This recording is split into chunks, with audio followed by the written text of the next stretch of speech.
అందరికీ నమస్కారం. ఈరోజు మనం ఒక చాలా పరిచయమైన కాని అంతే లోతైన విషయం గురించి మాట్లాడుకోబోతున్నాం. అదే ఓం. ఆ ఆ చిన్న శబ్దం వెనుక ఎంత రహస్యం, ఎంత శక్తి దాగి ఉందో మనం ఓం, రహస్యం, శక్తి మరియు వ్యాపకత్వం అనే మూల గ్రంథం ఆధారంగా కొంచెం లోతుగా పరిశీలిద్దాం. అసలు దీని నిర్మాణమేంటి, దీనికి ఇంత ప్రాముఖ్యత ఎందుకొచ్చింది? సరే, ముందుగా ఇది ఎలా ఏర్పడుతుందో చూద్దాం.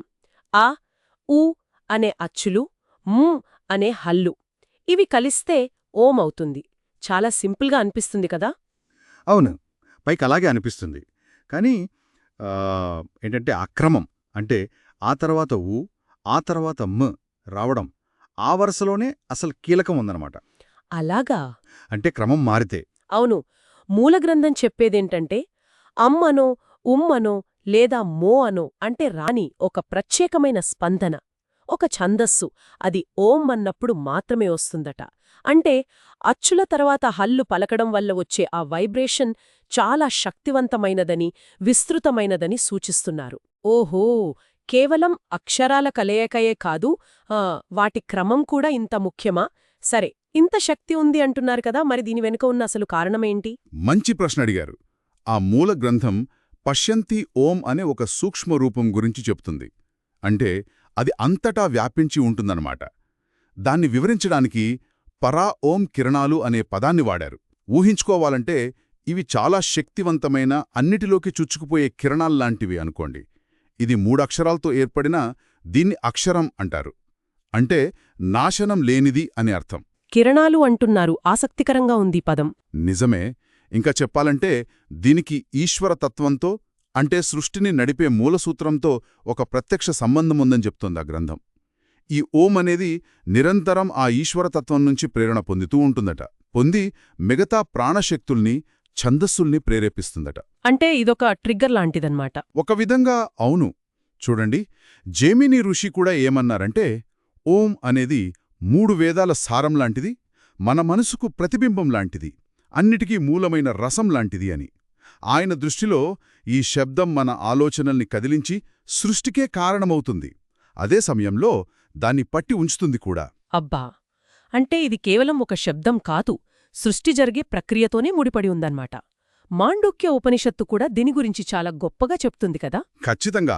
మాండూక్య ఉపనిషత్తు ప్రకారమైతే ఓం కేవలం గతం, వర్తమానం, భవిష్యత్తునే కాదు, కాలానికి అతీతమైనదాన్ని కూడా సూచిస్తుందట.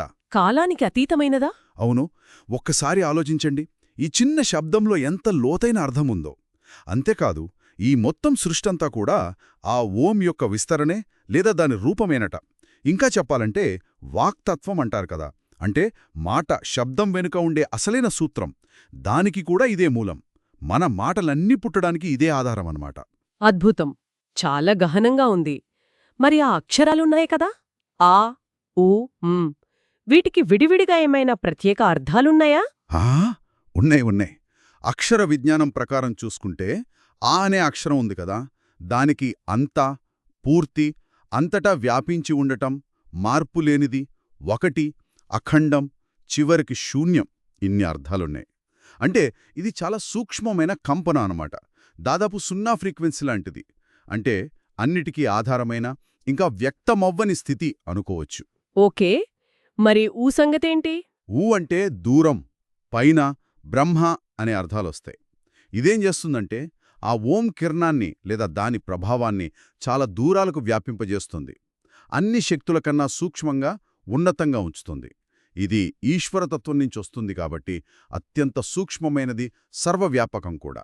ఇక ఆఖరిది అన్నప్పుడు మన నోరు మూసుకుంటుంది కదా, దీనికేమైనా సంబంధం ఉందా? సరిగ్గా పట్టుకున్నారు. అంటే కొలవటం, బంధించటం అని అర్థం. మీరన్నట్టు మా పలికేటప్పుడు పెదాలు మూసుకుంటాయి. ఇది అన్నిట్నీ తనలో బంధించడాన్ని సూచిస్తుందన్నమాట.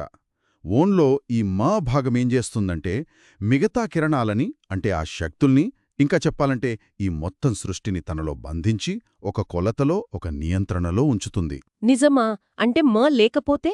ఆ మూలగ్రంథం చెప్పేది నమ్మాలంటే ఒకవేళ ఈ మా అనే బంధనం లేకపోతే సృష్టి మొత్తం చెల్లాచెదురు అయిపోతుందట. అమ్మో, అంటే సృష్టి నిలబడటాంటి మా అంత కీలకమా? ఇది నిజంగా బలమైన వాదన. అవును, ఇక్కడేంటంటే సూక్ష్మమైన శక్తి స్థూలమైన దాన్ని నియంత్రిస్తుంది అనే ఒక ప్రాథమిక సూత్రం పనిచేస్తుంది. కాబట్టి ఇదంతా కలిపి చూస్తే ఓం అంటే సింపుల్గా ఏం చెప్పొచ్చు? మొత్తంగా చూసినప్పుడు ఓం అనేది సృష్టికి ఆధారం.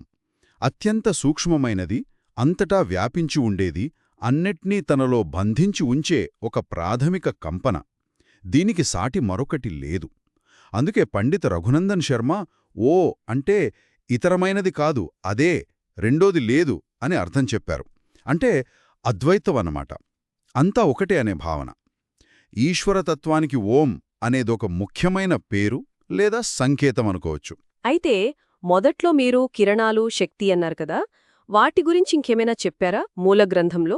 ఆ, అవును, ఒక ముఖ్యమైన విషయం చెప్పారు. ఏంటంటే ఈ కిరణాలు, శక్తి అనే మాటలు కేవలం మనకు అర్థం కావడం కోసం వాడిన ఉపమానాలేనట. వాటి అసలు స్వభావం, వాటి లక్షణాలు మన ప్రస్తుత విజ్ఞానశాస్త్ర పరిభాషకు, నిర్వచనాలకు అందవని స్పష్టంగా చెప్పారు. వాటి తీవ్రత కూడా ఎప్పుడూ ఒకేలా ఉండదట. సృష్టికి ఏ సమయంలో ఎంత అవసరమో దాన్ని బట్టి ఆ ఈశ్వరతత్వమే దాన్ని నిర్ధారిస్తుందని కూడా గ్రంథం చెప్తోంది. ఓకే, చాలా స్పష్టంగా వివరించారు. కాబట్టి ఓం రహస్యం, శక్తి మరియు వ్యాపకత్వం నుంచి మనం ప్రధానంగా గ్రహించాల్సిందేమిటంటే ఓం కేవలం మనం పలికే శబ్దం కాదు, అది సృష్టికి మూలమైన, అత్యంత సూక్ష్మమైన, సర్వవ్యాప్తమైన దైవిక సూత్రంతో గాఢంగా అనుసంధానించబడిన ఒక ప్రాథమిక కంపన. ఖచ్చితంగా. అంతిమంగా మనందరం ఆలోచించడానికి ఒక విషయముంది. అదేంటంటే ఒకవేళ ఓం నిజంగానే సృష్టి వెనుక ఉన్న అంతర్లీన కంపన అయితే, మరి ఈ శబ్దంతో మనం స్పృహతో, ఎరుకతో లీనమవ్వగలిగితే అది మన చుట్టూ ఉన్న వాస్తవికతను మనం గ్రహించే విధానాన్ని, అనుభవించే విధానాన్ని ఎలా ప్రభావితం చేయగలదు కదా? ఆలోచించాల్సిన విషయం.